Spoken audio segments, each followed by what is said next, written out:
Donc voilà, on a rendu la vidéo de la TP1, l'extraction de l'invertase de la levure étalonnage, etc. La première question, tracer la courbe d'étalonnage de la densité optique en fonction de la quantité de sucre réducteur en microgrammes en micromol. Déjà, on prend le premier tableau. On a les solutions de glucose et fructose à 5 mmol dans chaque millilitre. Et donc, là, on prend plusieurs millilitres. On prend 0,2, 0,4, 0,6, etc. Faut pas oublier que là, on demande les sucres réducteurs en micromol par tube. Donc, on va calculer dans 0,2 millilitres combien on a de micromol à partir d'une solution de 5 micromol. Je pense qu'il y a une erreur. Donc, quand je calcule, je trouve 1 micromol, 2 micromol. Donc, je préfère que vous le fassiez vous-même, comme ça vous êtes sûr. Donc, 1 micromol, 2 micromol, 3 micromol et 5 micromol. Déjà, d'abord, on a la quantité de sucre. Donc, on va tracer la densité optique. En fonction de... Vous pouvez le faire graphiquement, mais bon, sur Excel, vous allez vous débrouiller pour le faire. Donc, je vais pas le faire. Ah, il y a la courbe, je sais pas si vous pouvez la voir. Courbe d'étalonnage. Donc on abscisse la quantité de sucre réducteur et on ordonne normalement la densité optique, sauf que je n'arrive pas. Voilà, densité optique. Donc le graphique, vous allez cliquer sur la courbe de tendance, après disposition, courbe de tendance, et vous allez mettre courbe de tendance linéaire et normalement ça vous trace de la droite et la droite elle a une équation, donc vous allez paramétrer dessus, vous allez pouvoir faire afficher l'équation. Donc y égale à 0,14. Je ne sais pas si vous arrivez à la lire. La courbe de tendance, c'est la droite d'étalonnage. Voilà. Donc on a la densité optique. Vous pouvez faire le graphique en papier millimétré, ou après pour la droite d'étalonnage, va falloir dériver machin. Donc vous pouvez la faire. Je préfère aussi sur Excel, comme ça c'est sûr et c'est correct, c'est automatique. Donc ça c'est la première courbe, le deuxième parce que je vais vous expliquer comment ça se fait après. Donc voilà, il y a la courbe d'étalonnage. Maintenant on va déterminer l'équation, c'est ce que je viens de vous montrer. On clique sur courbe de tendance. D'abord la gamme, ça s'appelle une gamme d'étalonnage. La gamme étalon qu'on a faite, gel, le glucose et le fructose à 5 micromol. Et le but du TP, c'est qu'on on fait réagir des enzymes avec l'invertage, je crois, en présence de saccharose. Donc normalement, on produit du glucose et du fructose. On va faire la gamme étalon qu'on vient de faire.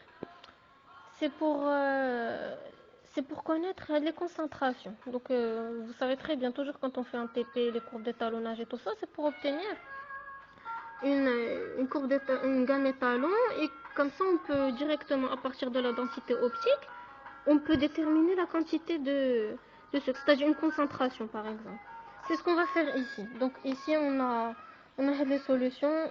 Donc ça c'est comme pour on va dire pour faire une carte ou là, un truc de référence, ou à partir de l'expérience qu'on fera après.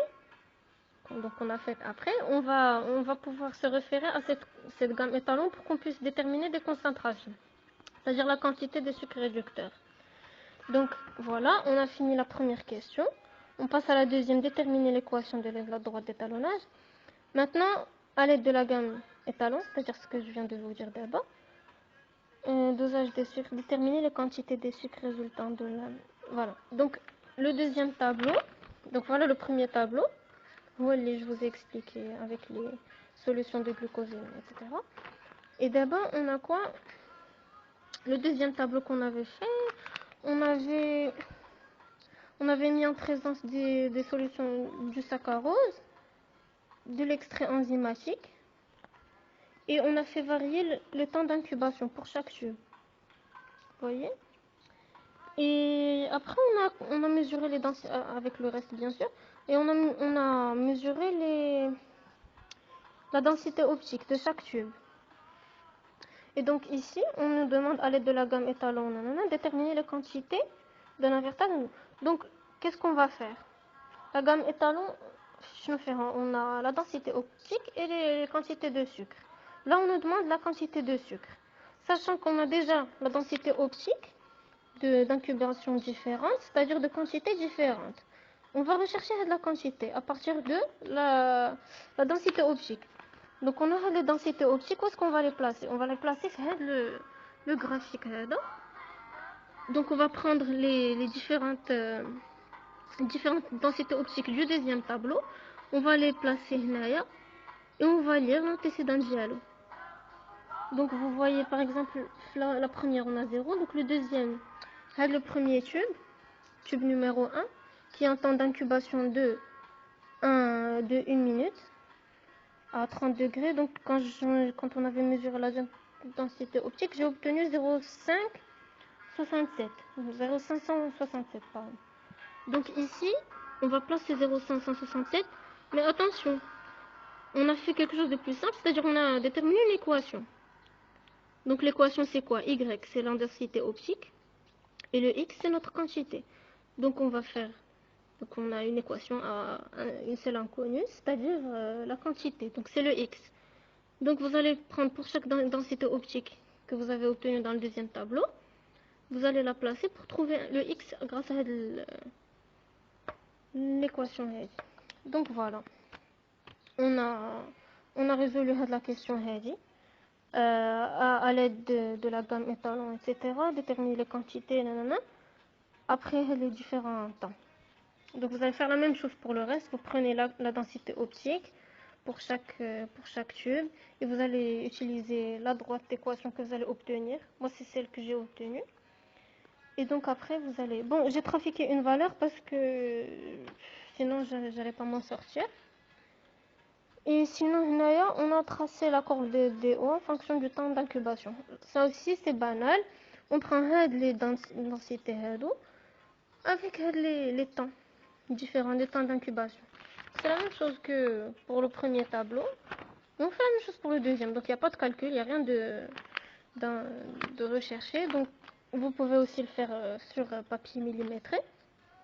Ah oui, pour ce qu'on vient de faire déterminer les quantités. Donc, comme je vous ai dit tout à l'heure, si vous le faites sur papier millimétré, il va falloir prendre... va falloir tracer la courbe, la droite et l'équation. Et donc après, pour obtenir l'équation, bon courage. Sinon, vous allez pouvoir lire manuellement. Et là aussi, bon, attention aux erreurs. Donc, de préférence, la prof elle a raison, on fait sur Excel. Et comme ça, tout est précis, tout est bien. Alors d'abord, non, la densité en fonction d'incubation. Donc ça c'est... Voilà, attends, je vais vous montrer. Voilà. Donc c'est ça. C'est un autre graphique. Une densité optique, le courbe de densité optique en fonction du temps d'incubation. Donc je pense que j'ai dû modifier une valeur aux alentours de la valeur. Voilà. Et donc à partir de là, donc c'est le tableau et la courbe de d'étalonnage. Donc c'est cette question-là, tracer la courbe de densité. Et d'abord, tracer la courbe représentant la quantité de sucre formé en fonction du temps d'incubation. Qu'est-ce qu'on va faire? On va prendre les quantités qu'on avait déterminées tout à l'heure par calcul ou à partir de la première gamme étalon. Je pense qu'on en a une seule de toute façon. Et donc les quantités qu'on avait calculées, vous les notez quelque part. Moi, je les ai notées là. Donc pour chaque densité optique, je me suis référée à la courbe, la gamme étalon qu'on avait fait au début à partir du glucose et fructose. Et j'en déduis les quantités. Et à partir de ces quantités-là, on va tracer une autre courbe, la quantité des sucres, qui est formée en micro, ce que je viens de dire, et en fonction du temps d'incubation. C'est la même chose, c'est très banal, on va prendre les quantités en ordonnée et le temps d'incubation, un abscisse. 2 minutes, je vais en mettre. Non, je le trouve pas.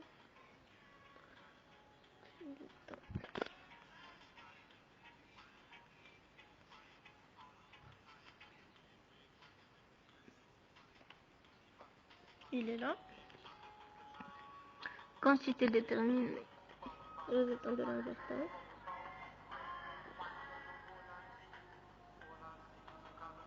Donc là, comme toujours, je trace les nuages de points. Comme ça passe par l'origine. Et donc, les différentes valeurs. Moi, je me suis arrangée pour une chose. Je suis retournée à la courbe de tendance et je suis allée là. Moyenne mobile sur 2 périodes. Parce que le reste, c'est des droites. Et moi, j'ai pas besoin de droites. Parce qu'apparemment, dans le cours, on a des droites qui ressemblent à ça. Je sais pas si vous vous souvenez de la croissance bactérienne. C'est la même chose, c'est le même principe.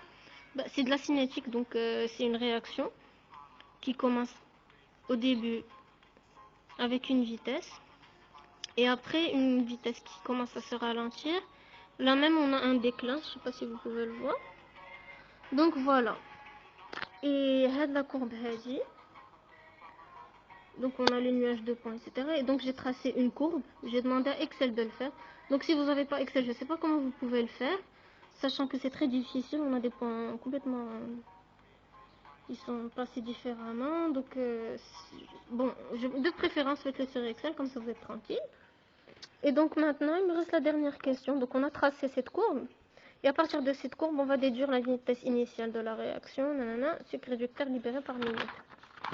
Dans le polycope aussi, on a fait la page 5, la vitesse 0, c'est-à-dire vitesse initiale. En pratique, la vitesse moyenne en début de réaction déterminée par un seul point, normalement. Expérimental au temps tôt. Et V0 égale donc le déplacement, je pense, la variation du produit, la quantité de produit, en fonction de la variation du temps. Donc c'est quelque chose de très normal, c'est comme pour toutes les fonctions. Donc c'est le coefficient directeur qu'on va chercher à calculer, je crois. Donc la vitesse, donc aussi dans le polycope au début, il y a écrit que on choisit bien sûr pendant une réaction où la vitesse est constante. Donc à partir de la courbe هذه, en début de réaction, c'est la vitesse initiale. Et vous voyez là, j'ai une vitesse normalement constante. C'est une droite directe.